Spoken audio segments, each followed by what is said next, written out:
dipersembahkan oleh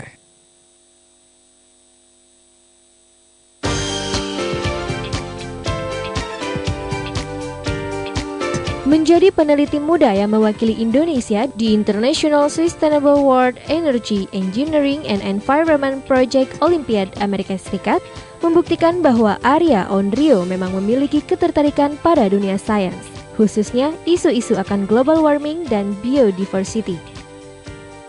Penelitiannya atas kegunaan batu zeolite untuk mengurangi efek rumah kaca membuat pemuda berdarah Minang ini berhasil meraih beasiswa Environmental Science di Texas. Namun, karena kecintaannya pada tanah air dan cita-citanya untuk menjadi diplomat, membawa pria kelahiran 2 April 1993 ini pulang ke Indonesia untuk melanjutkan kuliahnya di sini. Di usianya yang masih muda, Arya menunjukkan komitmen dan konsistensinya untuk lingkungan dengan mengikuti Halo Green Ambassador 2013 dan akhirnya terpilih menjadi pemenang. Nah, Yorers, sekarang kita udah tahu ya bahwa Arya adalah pemenang dari Halo Green Ambassador 2013. Nah, jadi kalau pertanyaan berikut ini saya tanyain harus bisa jawab ya. Event itu Halo Green Ambassador 2013 itu apa sih? Ya, Halo Green Ambassador 2013 adalah pemilihan duta lingkungan yang mana nantinya bersama Halo dan Nutrifood mampu menginspirasi masyarakat untuk lebih aksi cinta lingkungan. Angelique, event ini diadain nama Nutrifood sejak kapan? Terus kenapa Nutrifood peduli dengan lingkungan? Ceritain deh. Oke, Halo Green Ambassador sendiri ini udah tahun yang ketiga. Jadi pertama kali tahun 2011. Gitu. Jadi Nutrifood sendiri melalui salah satu brand unggulannya yaitu Halo, susu mineral alami. Ini kami melakukan Halo Green Ambassador ini untuk mencari duta lingkungan tadi yang Arya bilang gitu ya. Karena memang Halo sendiri memiliki kandungan itu mineral organik dari alga merah yang berasal dari Samudra Arktik. Jadi Nutrifood dan Halo ingin memberikan kontribusi kepada alam yang telah memberikan sumber terbaiknya. Maka dari itu kami ingin melakukan kegiatan-kegiatan yang berhubungan dengan pelestarian lingkungan. Event ini kan udah 3 tahun. Terus apa sih yang diharapin dari event ini? Diharapkan semakin kesini semakin banyak lagi masyarakat yang makin peduli terhadap lingkungan, makin banyak yang aware, terutama juga generasi muda yang lebih peduli lagi terhadap lingkungan dan benar-benar melakukan aksi nyata untuk melestarikan lingkungan kita. Kalau selama 3 tahun terakhir ini dan yang sekarang ini, kemarin ini kan baru ini ya awardingnya ya. Nah itu apa aja yang udah dilakukan? Baik oleh Nutrifoodnya sendiri yang aksi nyata tersebut maupun dari si ambasador-ambasador ini apa aja contoh-contohnya yang udah pernah dilakukan?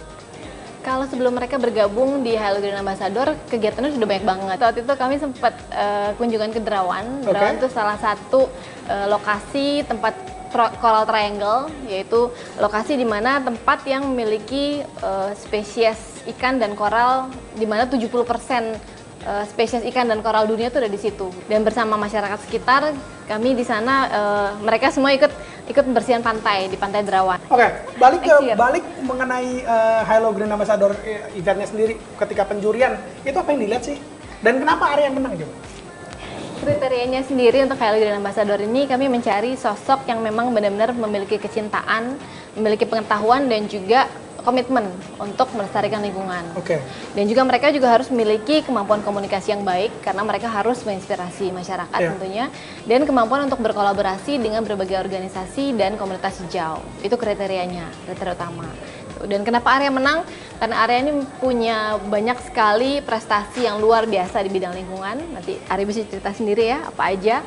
Dan juga dia punya tadi kemampuan untuk komunikasi yang sangat baik dan networknya banyak banget gitu. Jadi kemampuan untuk kolaborasi dengan berbagai organisasi kemudaan nih keren banget Arya. Kak Arya, ya gimana ceritanya bisa awalnya ikutan Halo Green Ambassador 2013? Ya, kebetulan saya punya penelitian Mas, penelitiannya sekarang udah tahun keempat sekarang dan saya ingin penelitian bermanfaat buat masyarakat gitu. Dan bagaimana saya masuk ke masyarakat adalah mengenai jalur kepemudaan dan saya ingin ada satu kompetisi yang memang Halo Green Ambassador sangat tepat saya pilih karena mampu mengedukasi masyarakat, menginformasikan bahwa untuk menciptakan lingkungan hijau kita butuh satu aksi yang sustainable, artinya berkelanjutan. Dan akhirnya saya memutuskan untuk ikut Halo Green Ambassador karena saya yakin dan percaya bahwa ini adalah pintu yang sangat luas buat kita membuka jaringan, membuka informasi ke teman-teman yang ada di seluruh Indonesia. Kenapa Arya dari umur 16 sudah tertarik ke penelitian dan secara spesifik batu lagi, zeolites. Inspirasi dari mana dan kenapa bisa peduli ke situ? Jadi kalau sejarahnya saya di Indonesia udah beberapa kali pindah, dari Jakarta, Jambi, Batam, Padang, sampai Indramayu, dan semuanya punya karakter yang beda-beda. Pindah kenapa? Karena mengikut orang tua pindah tugas. Dan dari situ banyak tempat yang sebenarnya hijau, asri, nyaman, tapi nggak dikelola dengan baik. Banyak pembelakan liar, dan akhirnya satu titik saya bilang bahwa intinya adalah pemanasan global yang membuat ini menjadi rusak. Dan ini semua, saya pikir bahwa kalau hanya aksi 1 hari, Mas, atau 2 hari kita dengan Car Free Day, dengan aksi sosial bersih-bersih pantai, itu nggak cukup. Kita butuh aksi yang berkepanjangan, yang bisa orang ikut serta juga, dan aksi yang sosial yang lebih memang kebutuhan sehari-hari. Dan akhirnya saya membuat satu penelitian, kenapa batu. Sebenarnya itu bukan, nggak spesifik saya ingin batu, tapi saya meneliti tentang ratusan tanaman dan batuan, dan akhirnya saya menemukan batu zeolite yang paling tepat menjadi bahan dasar dan medium penelitian saya. Which is apa kelebihannya dari batu zeolite ini? Ya, kalau batu zeolite ini dia mempunyai 4 atom molekuler yang berbeda, dan dari 4 itu hanya 3 yang terisi dengan barium, katium, dan natrium.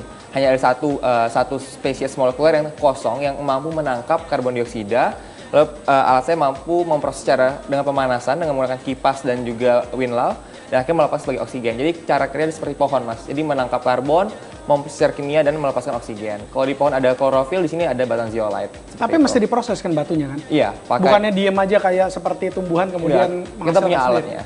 Dan alat sedang ke tahap yang keempat. Ada 4 generasi alat penelitian. Alright, don't go anywhere karena setelah ini saya masih akan ngobrol dengan Angelic dan Arya lebih jauh lagi. Kenapa sih ini perusahaan inspiratif banget, peduli dengan lingkungan, gitu juga dengan Arya.